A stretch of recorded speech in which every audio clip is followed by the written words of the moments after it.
ici à le stade municipal de Niakoulrap pour la troisième journée de la zone 12A. Actuellement, la rencontre entre ces Bokodiom et Yonwi de Cité Agnès qui se confrontent ici à le stade municipal de Niakoulrap, comme vous l'avez annoncé. C'est la troisième journée de cette saison 2025-2026. Amis téléspectateurs, ñu ngi leen di nuyu di leen ziar ñu toog rek suivre coup franc bi nga xam ne moom moo am yoon wi. Ils sont en train de combiner le dossard numéro 17, attention, intercepté mais toujours gardé par les verts et blancs. Yoon wi ballon récupéré par les jaunes et noirs. Bokodiom moom moo sol noonu li nga xam ne tey mooy jaune ak li nga xam ne tey mooy lu noir. Yoon wi tey moo sol vert et blanc, donc ni ngeen koy gisee noonu comme nañ ko waxee rek yéen a ngi fii ci stade municipal bu Niakoulrap mu nekk troisième journée bu zone 12A diggante li nga xam ne tey depuis pratiquement ça fait 10 minutes de jeu depuis lors ki nga xam ne mooy Bokodiom ak yoon wi ñu fi laal. Attention, occasion pour ça sera une position de jeu dit monsieur l'arbitre, l'assistant gauche, l'assistant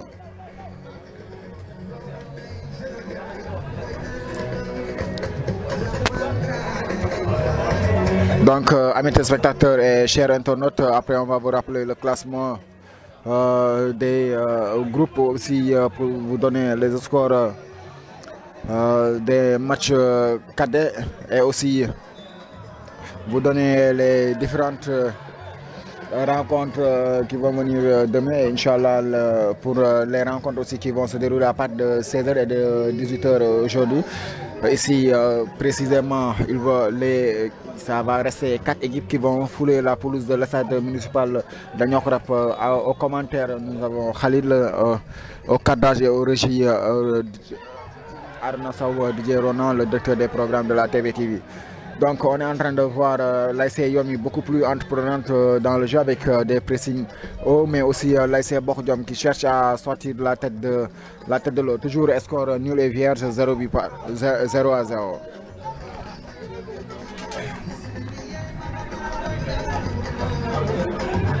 Ce sont les jaunes au noir, le dossard numéro 3 qui va exécuter ce coup de pied. Ça va partir jusqu'à mes ballons récupérés par les verts et blancs. Ils vont chercher à passer. Est-ce qu'il va passer? Non. Ballon récupéré par les jaunes et noirs. Ils vont chercher à combiner, aller un peu profondément. Mais ballon mal joué et mal même négocié. Ça va finir dans les mains du portier.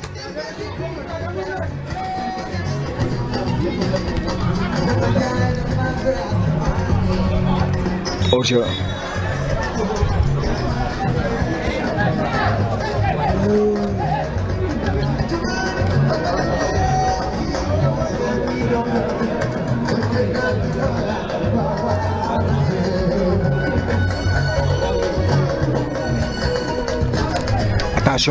Attention, ça passe à côté. C'était bien tenté pour le dossard numéro 7 de l'ASC Yonwi.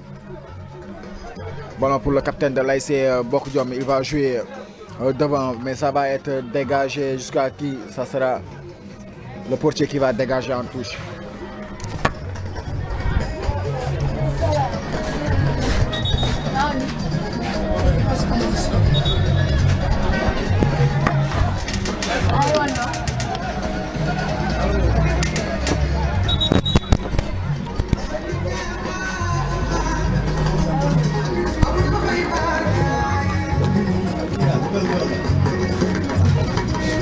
Donc amis téléspectateurs, il faudra aussi tamit ngeen comprendre tey moom baar bi dafa xaw a jagari tuuti.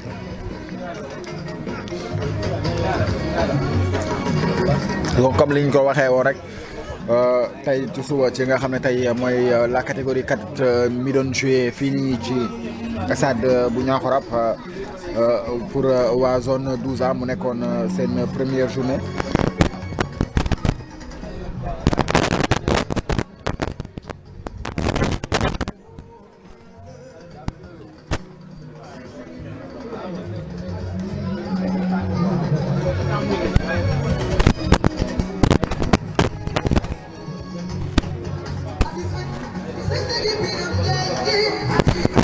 donc première journée cadet yi tey première heure bi ñoo ngi amoon à 8h ñu amoon ki nga xam ne mooy Koseyas moo dóor ki nga xam ne mooy Almadies VDN 3 ci score 1-0. naataange doon laalek leer gi ñu match nul 1 partout ki nga xam ne mooy sanc bi doon jongante ak ASC Médina bi nga xam ne moom moo nekkoon finaliste l'année dernière ASC sanc bi moo ko gagné par 2-0 donc loolu moo amoon fii tey ci suba.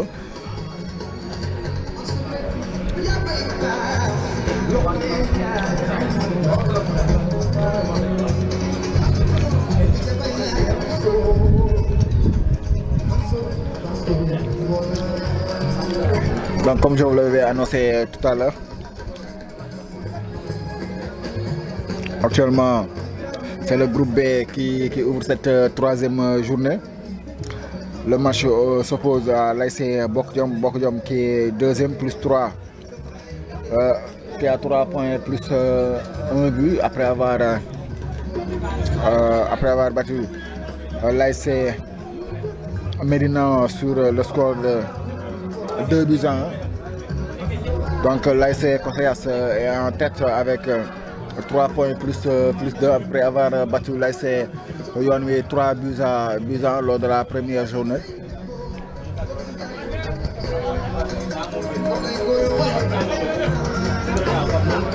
Donc le groupe B, c'est Koseyas qui est en tête, 3 points plus 2. L'ASC Bokk Jom 3 points plus 1. Santé bi 0 point moins bon.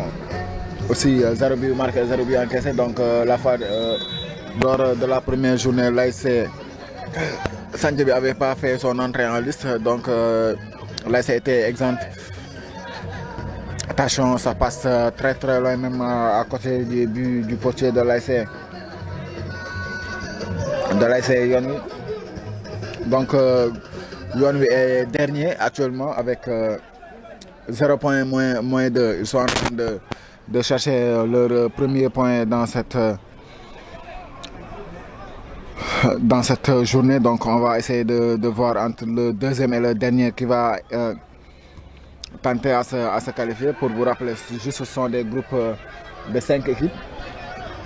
Et les deux premiers vont sortir d'office et il y aura forcément 2 meilleurs troisièmes dans les 3 groupes. Donc attention, on va suivre l'occasion dans la surface. Là, il a essayé de dévier, c'était un peu subtil mais bien suivi par le défenseur de l'ASC Yoon Wi. Ça sera un corner pour l'ASC Bokk Jom.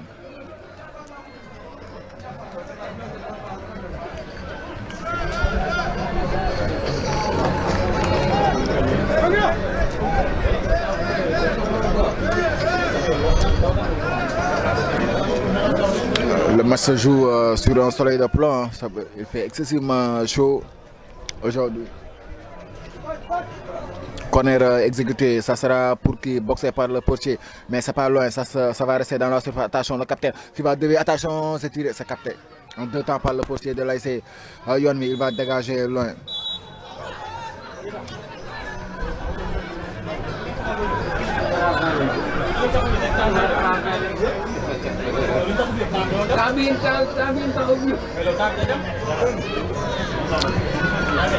L'arbitre qui siffle la fin de cette première période.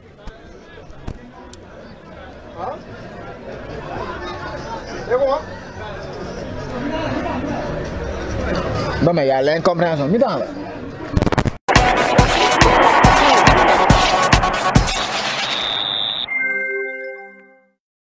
boo xamante ni nekk nga si zone yi nii supporters yi nga xamante ni ñoom laa bàyyi si ginnaaw. Voilà, donc retour ici à le stade municipal de Niakoulrap pour la seconde période qui oppose l'ASC Bokk Jom à l'ASC Yoon Wi. Comme je vous l'avais dit, l'ASC Yoon Wi est vêtu du vert et blanc, l'ASC Bokk Jom du jaune et noir, leurs couleurs habituelles. Donc toujours possession pour les jaunes et noirs, ils vont chercher à communer Il joue en retrait avec son axe central qui va essayer. Attention, il est sous pression. Qu'est-ce qu'il va faire? Il va dégager en touche.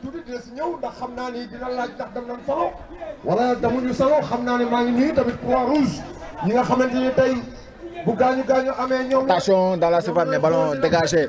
Ça ne sera pas loin. Toujours, ça reste dans la surface. Ballon contré cette fois-ci. Ça va être dégagé. Il va prendre tout son temps pour dégager. Oui, il a dégagé jusqu'à son attaquant qui va contrôler, qui combine. Attention en profondeur. Aujourd'hui, monsieur l'arbitre. Et voilà, doyen Seck, maa ngi lay nuyu bu baax a baax di la jaajëfal yow kenn dootul tudd commune bi duñ la gis ci kanamu commune bi parce que yow yaay ambassadeur. Attention, ballon pour les verts et blancs jusqu'à présent. Là, c'est Yon, ils vont essayer de partir, mais ballon récupéré par les jaunes et noirs, rapidement perdu. Mais récupéré par les jaunes et noirs, ils vont essayer de conserver et combiner mes ballons. Attention en position de jeu, retour de jeu dit monsieur l'arbitre. Numéro 4 de l'ASC Bokk Jom, l'attaquant. L'auteur, l'un des buts de l'ASC Bokk Jom de la dernière journée. Ballon exécuté, ça sera très très loin jusqu'à dans la surface de l'ASC Bokk Jom. Attention, ça se dégage en corner pour l'ASC Yoon. On voit un jeu direct des deux équipes. Ku nekk day jéem a def tout ci une deux passes dugg ci surface adverse bi pour ma mën a dugal mais lii instant yi est-ce que jëm na kër. nee naa leen ñoom amuñu parti amuñu tarixa amuñu kër nee naa kenn du leen tuddee xew te xew boo dem fekk leen ko jaajëfal nañ leen Sukura bi nga xamante ne ña nga bàyyeekoo fële ca boori Tëngéej ñëw pour. Corner exécuté, ça sera au second poteau mais ballon renvoyé mais ça reste toujours entre les pieds de l'ASC Yoon Wi. Ça sera finalement capté par le portier de l'ASC Bokk Jom. Qu'est-ce qu'il va faire? Il va relancer jusqu'à son arrière droit le dossard numéro 13 qui lève la tête, qui essaye de jouer. Ça sera pour qui? Ça va finir. Attention. Faute dit monsieur l'arbitre, il a capté la balle hors de la surface. Kon Diallo ñu ñëw ci deuxième journée boo xamante ni zone 12A pas Aline mi nga xamante ni tey jàlloon na première journée mu am ci réussite totale nag tey mu ñëw ci deuxième journée bu am solo bii ci diggante ñaari équipe yi nga xamante ni tey Bokk Jom ak Yoon Wi nga xamante ni tey ndam damagul ndam dikkagul 0 but partout moom Diallo. Voilà, merci. Mais est-ce que le juge de tous n'a pas mal jugé? Ici au stade MJK, comme d'habitude. Et voilà, excusez parce que là, franchement, il est très chaud, excessivement chaud. Mais voilà, on est là, c'est un des guerriers. Et on salue tout le monde. On vous souhaite à tous la bienvenue, ici au stade MJK, comme d'habitude. Alors, c'est la deuxième sortie de chacune de ces deux ASC.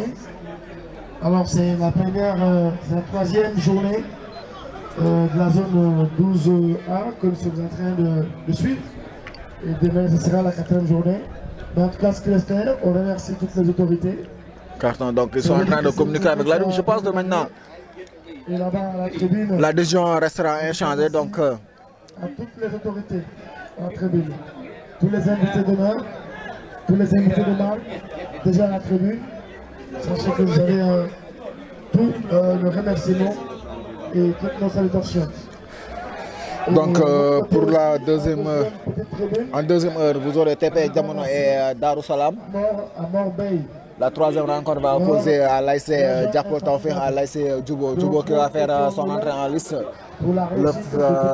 L'ASC finaliste malheureuse de l'année dernière va faire son entrée en liste après son premier match de cette saison en phase départementale. Cette fois-ci, il va faire son entrée en liste en phase zonale.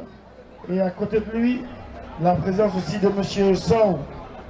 M. Sow qu'on ne peut pas de passage, qui durant 2 ans, voilà, avec lequel on a eu à travailler un an et demi. Coffrant très bien placé pour l'ASC.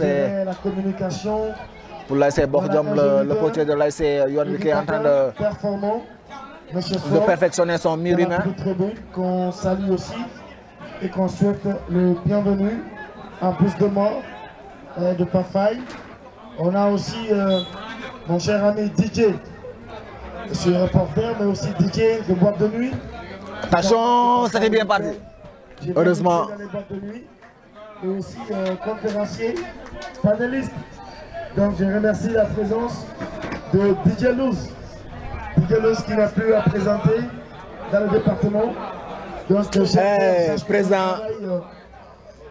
Il a apprécié à juste valeur. Ballon dégagé très loin mais contrôlé toujours les verts et blancs. Ils vont essayer de combiner en profondeur. Oui, il va partir avec un aile de fusion. Ça sera trop profond. Ça sera une sorte de but pour laisser beaucoup de hommes.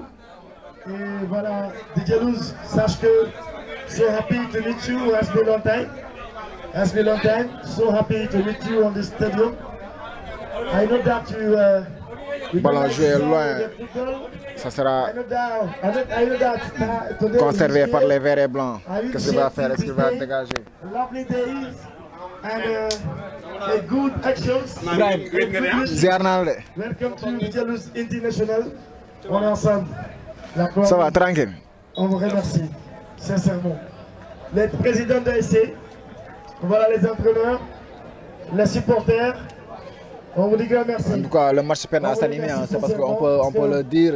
Il fait excessivement chaud ici à l'estade municipal de Niakourab. Ça fait très même chaud. Attention, une déviation, ça sera aux abords de la surface. Il va entrer dans la surface, le dossard numéro 14. Il va s'entrer en deux temps, attention, sur la barre transversale.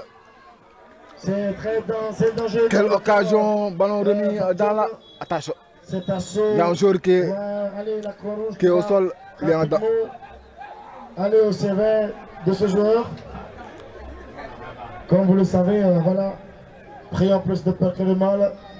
Voilà la Croix-Rouge qui va dépêcher au but de ce joueur. Il y a un joueur de l'ASC. Ce qu'il est important de rappeler, c'est un message sportif. De l'ASC Yonwi qui est au sol. Vous savez très bien que avec les nouvelles dispositions, c'est bien vrai, on l'apprécie, on le reçoit. Mais de quelque côté aussi, il faut en fait noter les échos des participants et des joueurs. Parce que c'est eux qui jouent. Et c'est juste, ce message est adressé aux dirigeants. Aux dirigeants et au président d'ASC. Mais aussi aux joueurs. C'est de boire assez d'eau. C'est de boire assez d'eau. Parce que, surtout quand on vous êtes programmé pour la première heure de 14 h, moment, c'est important de le rappeler. La première heure, il y a trop de calories en jeu. Il y a trop de calories en jeu. Il y a trop d'énergie en jeu. Et il fait très chaud. Et quand il fait chaud, le corps dégage énormément de chaleur. Et donc, c'est pour dire au président d'ASC, quand vous êtes programmé pour la première heure à 14 h, faites tout possible.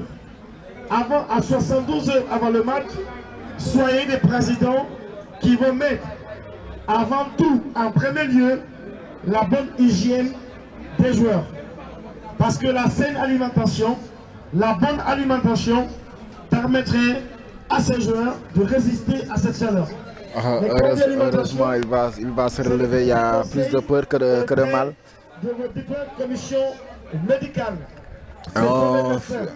Félicite les hommes de la Croix-Rouge qui ont rapidement parti à son chevet pour pouvoir l'aider. On voit qu'il était dans une situation un peu compliquée. Aux joueurs de ce qu'il faut manger et de ce qu'il ne faudra pas manger. Parce que vous jouez à 14 h sous un soleil de plomb. Et étant un footballeur qui joue sous un soleil de plomb, il y a certaines alimentations qu'on ne pourra pas du tout consommer à 72 heures avant le match. Évitez de manger ce qui est lourd. Le tchéboujen, le tchéborok, les boissons gazeuses. Il va se relever. C'est une alimentation qui ne permet pas aux joueurs de rester résistants. Vous, en tant que commission médicale, auprès du président, prescrivez au fait du glucose ou des céréales. C'est très important. Et même l'eau que vous apportez pour le joueur, évitez que le joueur n'en consomme une eau fraîche. Parce qu'il fait très chaud. C'est les sportifs. Donc pour compenser cette énergie, voilà, exigez que dans vos glacières, que vous ayez une eau tiède. Une eau tiède, comme je l'ai dit, comme on l'achète à la boutique. Une eau qui n'est pas fraîche. Donnez cette eau aux joueurs. Ça va leur permettre de pouvoir subsister, de résister et de tenir face contre la chaleur. Et deuxièmement, c'est éviter de manger lourd. On le sait bien, beaucoup d'ASC, on le comprend. À l'internat, c'est du tchéboudine, c'est du tchéboudin. Voilà, ben il n'y a pas autre chose que ça. C'est bien, c'est une alimentation, mais c'est différent pour les sportifs. Un sportif, quand tu as un match, on doit contrôler sainement ton alimentation. Beaucoup de céréales, beaucoup d'eau, et surtout à 72 heures avant le match, il faut faire des bains de glace. Des bains de glace, c'est le plus, d'ailleurs, c'est le plus important. Donc, des bains de glace, parce qu'il fait chaud. À 72 l'arbitre va remettre la balle en jeu, donc le jeu va poursuivre après l'interruption. Toujours les jaunes et noirs qui vont chercher à conserver et à combiner le dossard numéro 11 qui cherche à trouver son attaquant, mais malheureusement il a trouvé un défenseur de l'ASC Lyon qui va chercher à partir vers l'offensive. Attention, ça sera un peu franc, dit Michel. Avant 72 heures. Et consommer plus de céréales. Éviter les jus gageux. Éviter les boissons gageuses. Éviter. Les jaunes et noirs, c'est eux qui vont chercher à combiner. Oui, il va essayer de garder, conserver. Ça sera récupéré, mal joué cette fois-ci. En chandelle. Pour aider les participants à pouvoir se nourrir convenablement, surtout quand il s'agit de la première heure de 14 heures où le soleil est au zénith, où le soleil est palpitant. Où le soleil est agaçant. Le capitaine qui combine avec le dossard numéro 13 qui lève la tête. Est-ce qu'il va centrer? Non, il va essayer de combiner mais intercepter. Mais toujours les jaunes et noirs, c'est eux qui vont conserver. Ils vont essayer de combiner aussi dans leur moitié de terrain. Toujours les jaunes et noirs. Attention, ballon dégagé par les verts et blancs, mais toujours en chandelle. Match bi neexul de ku nekk ngi dégagé. C'est parce que derrière. acca waa Bokk Jom ñoom ñoo yor noonu ñoom ñooy jéem a doxal en profondeur day dem wala du dem day dem acca da koy profondeur moom tamit le dossard numéro 11 en duel avec le dossard numéro 2 de l'ASC Yoon Wi mais duel gagné par le dossard finalement il a remporté son duel le dossard numéro 2 de l'ASC Yoon Wi il a été beaucoup plus résistant et beaucoup plus consistant dans ce duel. Le dossard numéro 10 de l'ASC Bokk Jom il va centrer crochet est-ce que day centrer il va essayer de jouer court mais une deux baaxul loolu mais bal bi da koy jëlaat ça sera une sorte de but du monsieur Labi. On va les accrocher qui va essayer de nous donner plus de détails par rapport à l'attitude du joueur quand il fait chaud. Est-ce qu'il faut manger le joueur? Je crois bien que la Croix-Rouge est mieux placée pour donner plus de détails. Donc vraiment c'est ce qu'il faut rappeler. Le joueur il doit. Le dossard, le capitaine de l'ASC Bokk Jom qui cède sa place au dossard numéro 7. L'eau de glace, c'est pas autorisé du tout quand il fait très chaud. Pour un joueur, il faut prendre de l'eau de sachet direct, ce qui n'est pas glacé. Comme on dit à Wolof, tu vas m'aider. Voilà, l'eau bouteille. C'est ce que les joueurs devront boire. Mais l'eau fraîche là, ça favorise pas la résistance du joueur. Deuxièmement, ballon dégagé dans la moitié de terrain de l'ASC Bokk Jom. Ça sera pour qui? Les verts et blancs, ils vont partir à l'offensive. Attention, le dossard numéro 7, qu'est-ce qu'il va faire? Il va essayer de dribbler, il va faire ses appuis. Ça sera une faute, dit M. l'arbitre. L'alimentation, elle n'est pas contrôlée. L'alimentation, c'est pas une prescription médicale qui permet aux joueurs de résister. Et troisièmement, je pense que tout à l'heure, c'est le joueur qui était sonné. Boisson pour un gaz. Voilà, il faut éviter. De voir quoi, il faut éviter. En tout cas, il faut faire un changement sur lui. Le dossard numéro 7 de l'ASC Bokk Jom, il a eu un choc tout à l'heure avec le gardien de l'ASC Bokk Jom. Voilà, par ego, tu mets là, à 72 heures avant, tu te mets dedans. 72 heures avant le match. D'accord, tu te mets dedans, ça va te permettre vraiment de relaxer le corps, de donner plus d'efficacité au corps, de pouvoir supporter la chaleur. Donc, moment, voilà, merci un peu.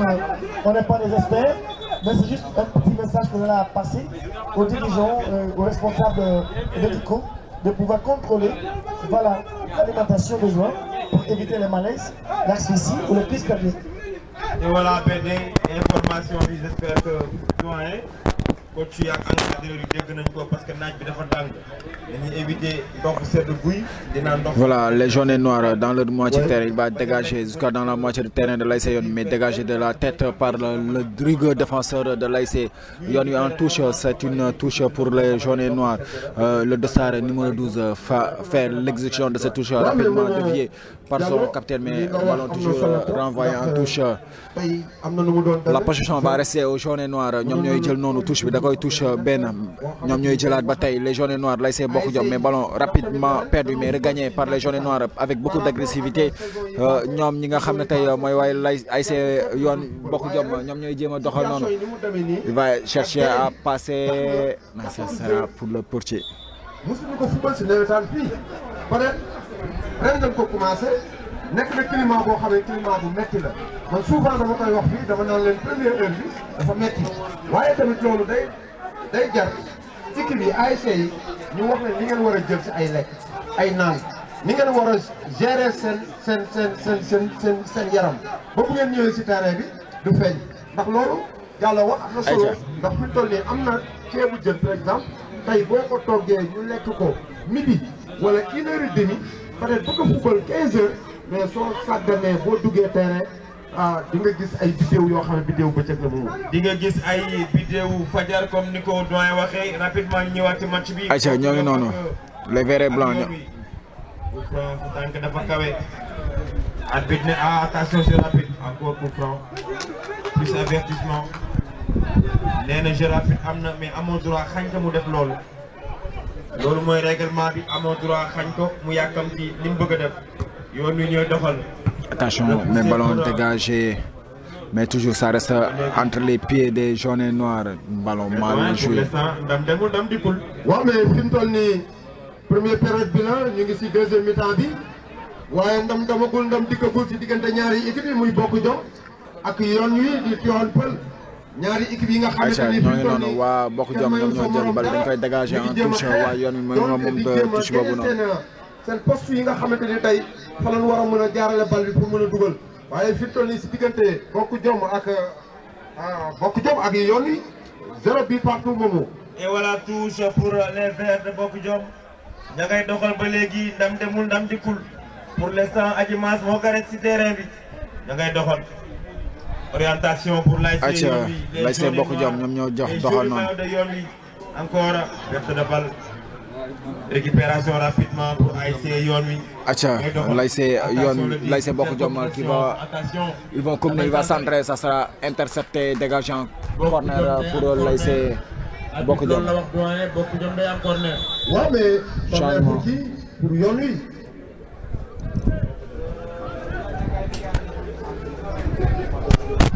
Changement pour Yon wi. Le dossard numéro 7 qui cède sa place au dossard numéro 8. Et voilà Bokk Jom moo fa jaar am corner di jekkal arbitre di wax li mu bëgg ak li mu bañ. Encore corner. Attention, corner exécuté. Attention. Amoo précision. Il a mal dominé. Ce ballon, donc l'ASC Bokk Jom, c'était très bien tiré. ndax ñaari équipe yi xam nañ ni 40 minutes la fi mu toll nii 40 minutes deuxième sortie la xam nga match yi fi mu toll nii si dañoo jëm si qualification tey bu fekkee ni sa premier l'ASC Bokk Jom, le dossard numéro 7, nouvel entrant de l'ASC Bokk Jom, il va essayer d'orienter le jeu. Oui, il va finir par trouver le dossard numéro 13, l'arrière droit de Bokk Jom, mais ça sera contré. Attention dans la surface. Attention toujours ça. Il a confondu vitesse et précipitation. Ça passe à côté. Le dossard numéro 14. Il pouvait être beaucoup plus précis. Attention, danger Yon wi. yoon bi lu xew. Yon wi cadré wul li mu bëgg a def cadré wu ko doyen. waaw mais moom mooy li ma la doon wax sànq ndax fi mu toll nii équipe yëpp xam na ni 40 minutes la. tey boo duggee si sa deuxième mi-temps. Ça sera une touche pour l'ASC Yon wi.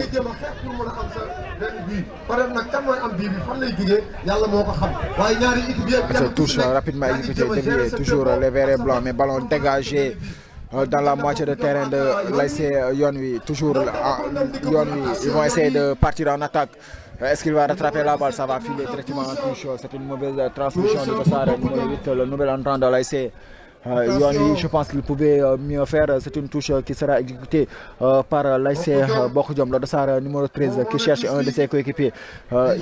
Mais il va jeter n'importe pièce pour l'ASC. Ballon dévié, ça va être conservé par les verts et blancs. Qu'est-ce qu'il va faire? Il va centrer, il va glisser, ça sera une faute pour l'ASC Bokodiom. La touche pour Bokodiom. Mais moment su ma juumul Bokodiom ak yoon wi xam naa ne di nga xool kan moo dem salon xam naa si kanam tuuti di nga si dugg ah. waaw mais doyen loolu mën na ñàkk foog ñu wax ñi dem salon ak ñi demul salon. dëgg la parce que dem salon yomb na. Touche. dëgg la de. dem salon yomb na. yomb na dem salon mais doo pour ko def l'ASC. Le boobu yow dem nga salon mais xamoo loo def. waaw mais man. Bokodiom mais ballon récupéré. mais dem nga mais xamuma loo def salon. non Diaz boo waxal paa bi. Les verts et blancs ñoom ñoo yor loolu. Le dossard numéro 2. Et voilà coup franc pour ASC yoon wi ñoom ñooy doxal ba léegi. Acha ñooy noonu ça sera dans la surface ballon dévié. Loolu lay def le dossard numéro 10 de l'ASC Bokodiom il va chercher à dégager oui. écarté nañ danger bi. Mais ballon toujours écarté nañ danger bi attention. pour attention est-ce qu'il va partir mais intercepté mais il va continuer à se battre. Attention ballon pour le jaune noir l'ASC Bokodiom il va tirer ça passe au-dessus des cages. Qu'est-ce qu'il a bien joué. Quelle frappe. mais Bokodiom mi ngi signalé. Quelle frappe pour ASC Bokodiom. Attention danger. am kaay fi. doyen xale yi nag pour l'instant ñu ngi yéegal niveau bi. waaw mais dinañ yéegal niveau bi ndax moom moo. am kaay jege si nii am kaay jege si nii man tey dama def kaay jege si nii am. c'est Am Sall. Borom Sas Info démb moo doon def live attention on va suivre cette occasion attention l'ASC yoon wi. Le gardien était vigilant. Le portier de l'ASC Bokodiom, les jaunes et noirs, ils vont partir à l'offensive. Mais cette fois-ci, dégagé par les verts et blancs. Attention, les verts et blancs. Le dossard numéro 17, est-ce qu'il va faire? Attention, il va se fermer. Ballon toujours pour les verts et blancs. Il va centrer, mais ça sera contré et dégagé. Mais ça ne sera pas pour longtemps. Toujours les verts et blancs. Il va essayer de passer. Oui, le dossard numéro 14, il a été intercepté. Ça sera une touche pour l'ASC Yonwi. Touche, attache, il va centrer. Dégagement encore pour Bokodiom. Encore le pousser pour Yonwi. Il a perdu ses appuis. Ah oui, day am niveau. Mais pour l'instant, Yonwi mu ngi sëkk. Atia waa yoon mi ñoom ñoo yor noonu dans la moitié terrain l'ASC Bokodiom ñoom ñooy dem le dossard numéro 4 qui cherche un coéquipier. Oui, il a fini par le trouver. Attention, offside bi monsieur l'arbitre. waaw Bokodiom mi ngi dégg yaramam fi mu toll nii pour garder ay kawam. waaye yoon wi mi ngi cherché pour mën a am benn but. waaye fan la bii di jóge moom C'est l'ASC yoon qui impose son rythme à l'ASC Bokodiom. Am. président Pape Faye maa ngi lay nuyu. Pape Faye fu mu dëkk. Pape Faye jeune de tir Jaraaf man maa ngi lay nuyu. Le député du peuple nuyu nañ ko. waaw moom article 44. moom mooy article 44 moom Pape Faye. waaw moom lañ ko tuddee woon de xaw ma nag ba tey. mooy article 44 année bii passé la léegi da ngay xool ban article moo génnaat doole. ah Diallo comme instant bi góolu zone gardien wu noo déggoo bi dañuy jéem a laajte ban article moo ko ak ñu jéem a concentré wu ci article boobu. jërëjëf ñu ngi si premier deuxième mi-temps bi. Pape Faye. Pape Faye géré naa kaa boobu. Pape Faye maa ngi lay nuyu. Pape Faye géré naa kaa boobu. waaw si diggante yoon wi le numéro 5 attention. Ballon pour les verts et blancs qui vont combiner. Est-ce qu'il va passer? Oui, le dossard numéro 8 qui impose sa puissance. Mais ballon récupéré par les jaunes et noirs. l'ASC Bokodiom, le dossard numéro 8 qui va chercher de jouer en profondeur. Attention, une belle profondeur, une belle ouverture. Attention, qu'est-ce qu'il a fait? Le dossard numéro 4, il va crocheter. Il va tirer. Ça passe à côté. Voilà, ba léegi Bokodiom mu ngi mais rapidement ñu jéem a. am jege si nii dindil brique yooyu am nga jege si nii. xamante ne ñoom ñooy waa Kouarou. parce que Diallo dafa prononcé léegi benn mot bu am solo. parce que naaj bi tàng na ay acteurs sportifs lañ te ay xale lañ. foog ñu xool par rapport ak benn repas bi nga xamante ne. Je pense que un des officiels de l'ASC. pour information parce que xale yi naaj bi dafa tàng ndax ndox bu sedd yu baax. de l'ASC yoon wi prend un carton rouge. heure bi ñuy añ tamit ban heure moo gën a baax pour yow. Macha Allah, c'est un plaisir de annoncer li nga xamante ne nii moom la jour yi war di mën di lekk ak naan avant match parce que boo xoolee naaj bi premier adversaire naaj bi la pelouse bi aussi daf ciy joué kon donc dañu war di manger des choses yi nga xamante ni dafa léger comme par exemple banana aussi nekk na lu nga xamante ne dafa bëri vitamine te mën na la téye en force aussi. Attention, profondeur.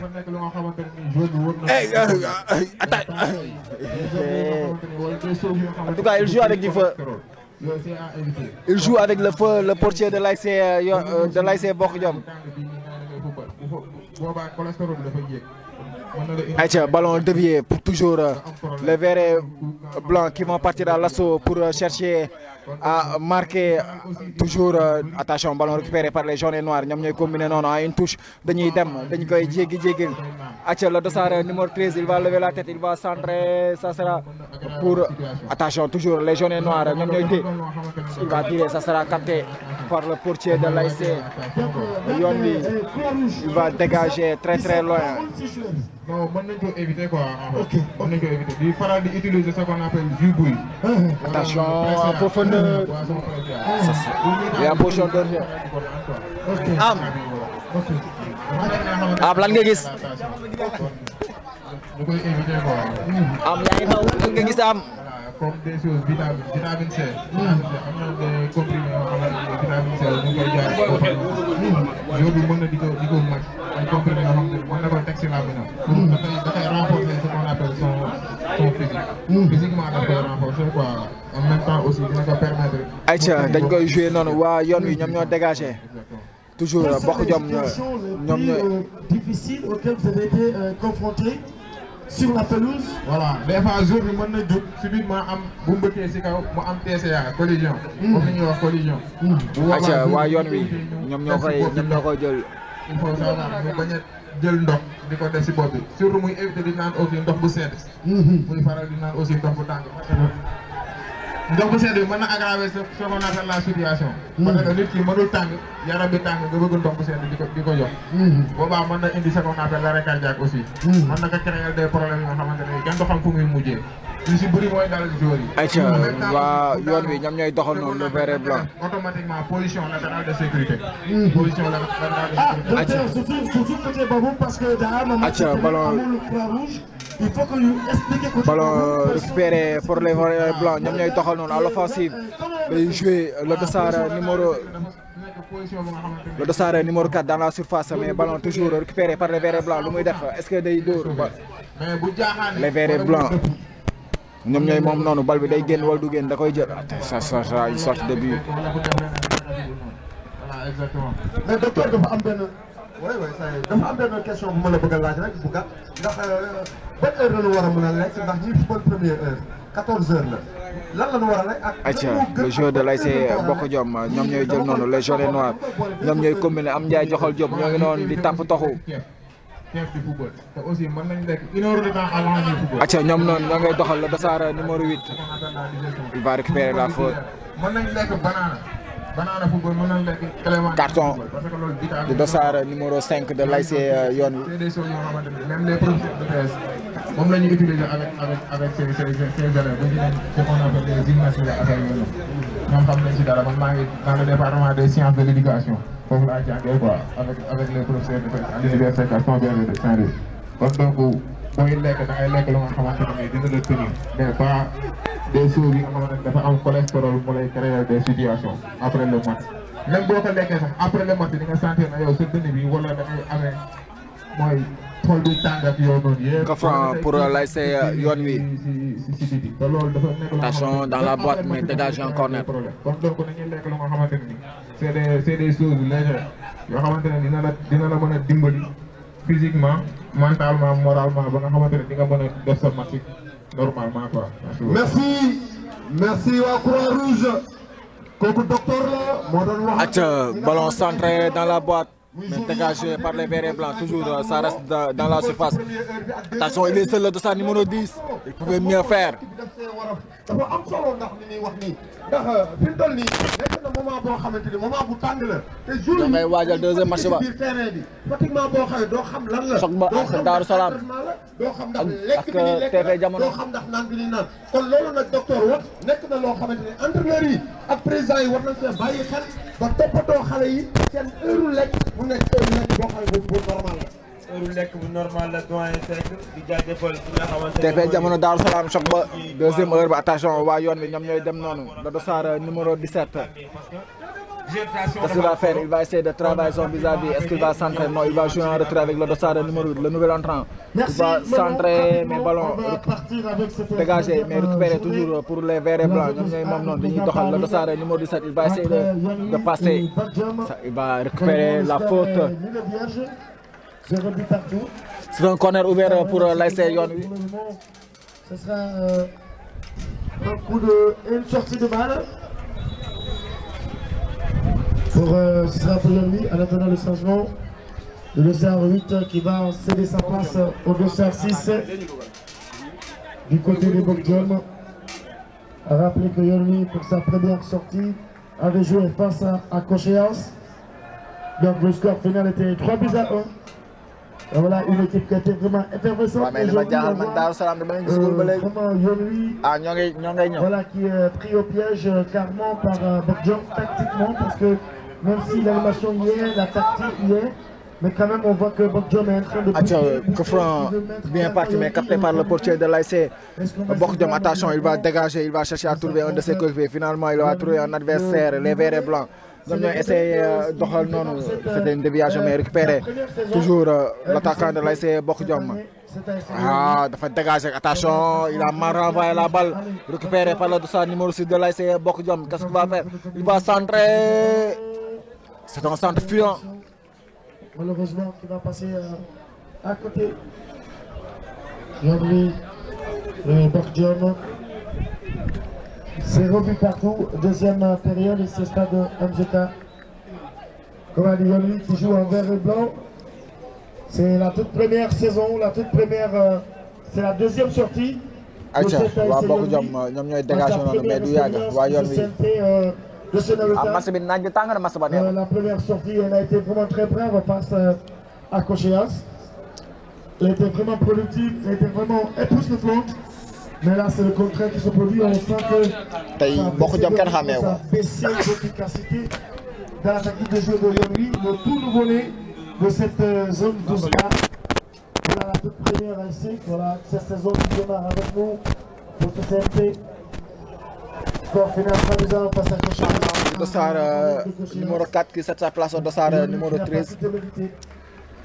Dental Daaru Salaam 5 buts à 1 en faveur Dental au Québec. Kenn xàmmeewul tey Bokjom. Voilà 2 buts à 1 en faveur de Almadies B23. Bon, on va essayer de revoir. Attention, l'ASC Bokjom qui vont partir à l'offensive. Le dossard numéro 11 en duel. Il va récupérer le corner. Les 2-22. 11 plus 11, ça donne 22. Les 2-22 qui sont partis en duel, malheureusement. Le 11 vert a réussi. Le 11 jaune a réussi à couper la trajectoire du ballon. À rappeler qu'à présent, nous sommes en train d'un événement sportif. Voilà, en vigueur. Concernant le continent africain, mais cette fois-ci, c'est l'Afro-Basket. L'Afro-Basket qui a vu pour le moment. Corner, on va sur le corner. Attention, c'est bien parti. Toujours dans la surface, mais cette fois-ci, ça va être dégagé. Attention, contre 2 contre 1, 2 contre 1. Attends, il a mal joué le coup. Il a manqué de justesse de pied. Et voilà, comme l'a dit, mesdames et messieurs, l'Afro-Basket en cours. La Côte d'Ivoire a été tenu en échec. Difficilement par le Sénégal, les Lions du Sénégal. Un match qui s'est terminé par une époustouflante victoire de Lyon sénégalaise. ñoo ngi nii waa Bokk Jom ñoom ñooy dem qu'est-ce qu'il a voulu faire les verts et blancs ñoom ñooy jéem a doxal noonu. Vers le dernier carton, l'équipe. Attention, les jaunes et noirs, ñoom ñooy dem ASC Bokk Jom, le dossard numéro 6. Ballon récupéré par les verts et blancs, ñoom ñooy doxal noonu. Attention, dañuy dem. Ballon, c'est une mauvaise transmission. Le Sénégal qualifié en demi-finale. Et le match le plus attendu à l'Afrobasket pour le demi-finale. Attention, ñoo ngi noonu, ñoo ngay doxal. Contre le Nigeria. Une équipe que le Sénégal. Les verts et blancs, ñoom ñooy doxal noonu. Lu muy def le dossard numéro 3, lu muy def day chercher un coéquipier. Il va centrer. Attention, il est seul.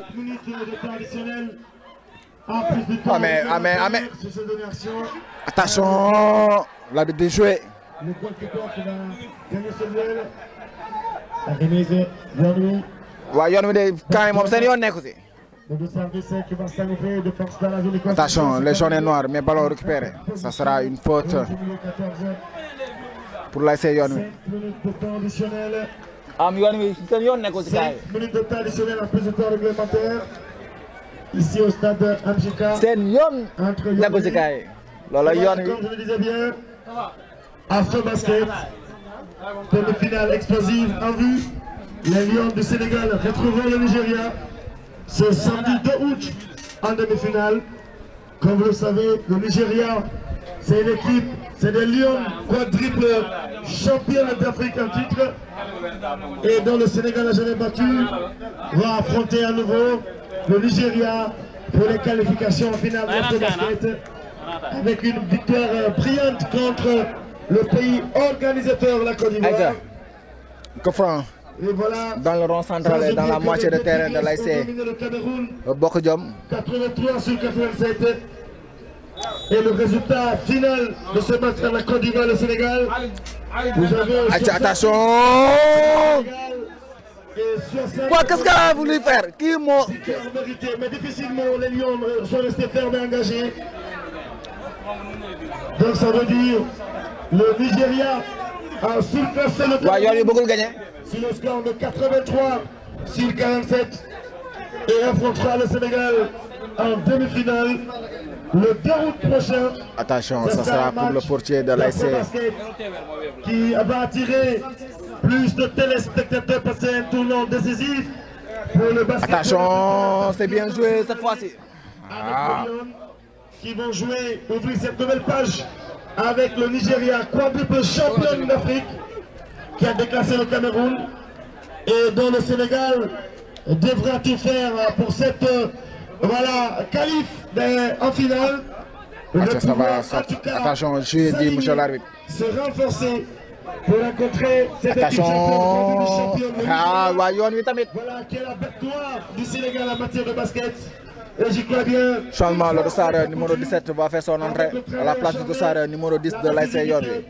De l'ASC Bokk Jom, autant pour moi. Tout est possible. Donc le 2 août, ce sera face au Sénégal. Le dossard numéro 14 qui combine avec le dossard numéro 5 qui va centrer dans la boîte. Attention, cette fois-ci. Attention, but! Un but à 0! L'ASC Yoon Wi qui ouvre le score. Ici à le stade de municipal de Niakoulrab, à la surprise générale. Sur un ballon mal renvoyé de l'ASC, de la défense de l'ASC Bokk Jom. À la dernière minute, l'ASC Yoon Wi ouvre le score et se dirige vers sa première victoire. Qui s'inscrit en position de frappe puissante, Yoon Wi qui s'affirme. 1 pour Yoon Wi, 0 pour Bokk Jom. Nous sommes dans le dernier virage de cette deuxième période. Yoon Wi nous a montré le Yoon. On dit Yoon Wi a montré le Yoon à Bokk Jom. Attention, ballon dégagé en touche maintenant. Est-ce que Bokk Jom va pousser pour essayer de revenir à la marque ou bien Yoon Wi va essayer de conserver le score sur les dernières minutes de cette rencontre. Donc Yoon Wi qui mène 1 but à 0. parce que balle bu amul benn danger. Pratiquement joue les góol bi waa défenseur bi. on joue les dernières minutes. Attention, ballon contraire, ça sera facilement mu génn. toujours une touche. Touche jouée pour l'ASC. Attention, ballon dégagé maintenant pour l'ASC yoon wi mais récupéré, ça sera une touche. xam naa ni dama doon wax naan ndam tamagul ndam dikkagul waaye nag match bi jeexagul lu ne mën na si xew waaye ñu ngi si arrêt de jeu yi fi mu toll simili yi li des bëreetul yoon yi moo appauvant les verts blancs moo appauvant attention bokku jom lan moo xew bokku jom yoon wi yoxosu na ko donc toujours l'ASC yoon wi qui va gagner la touche. Touche toujours pour yoon yi waaye li des simili yi bëreetul xam naa ni un but non waa yoon wi ñoom ñoo yor bal ba noonu le dossard numéro 5 qui va essayer de changer de côté. Faute du dossard numéro 13 de l'ASC. Ballon rapidement joué mais là il a demandé pour qu'on pose la balle en terre. C'était rapidement joué pour les jaunes et noirs. arbitre nee na ko arrière nga teg ballon bi tegal bal mu taxaw te voilà doyen ASC yoon wi mu ngi daw ci score bi donc il y avait une malcompréhension dans la surface de l'ASC Bokk Jom. Le gardien pouvait parler à sa défense mais bon malheureusement ou heureusement pour les attention on va suivre l'offensive de l'ASC Bokk Jom mais ça sera dégagé en touche pour le joueur de l'ASC yoon wi touche rapidement joué le dossard numéro 6 attention il va essayer de protéger mais c'est une mauvaise transmission pour yoon wi dégagé très loin attention dañ koy jël le dossard numéro 3 attention dañ koy pressé jël nañ bal bi le dossard numéro 17 lu muy def day centré face au potier attention lu muy def day joué lu yëpp waaye lu ko neex la def. C'était une balle de 2-0. 3 contre 1 la woon. Attention, Bokk Jom qui part à l'offensive. Cette fois-ci, l'ASC Bokk Jom il va centrer. Ça va être capté par le potier de l'ASC yoon wi. C'est balle de contre pour yoon wi pour deuxième heure. xam naa ne Diallo di nga si ñëw moom di nga si ñëw. waaw mais doyen. Deuxième heure bu dara doy waar la. Atia, c'est la fin de cette rencontre. C'est la fin de cette rencontre. L'ASC yoon wi qui prend le dessus de l'ASC sur l'ASC Bokk Jom 1-0 pour cette troisième journée et deuxième sortie des deux équipes. Donc l'ASC yoon wi qui se relance après sa défaite de la première journée. l'ASC yoon wi day ñëwaat encore ci course bi l'ASC Bokk Jom tamit avec 3 points day des. dañuy wàcc wala.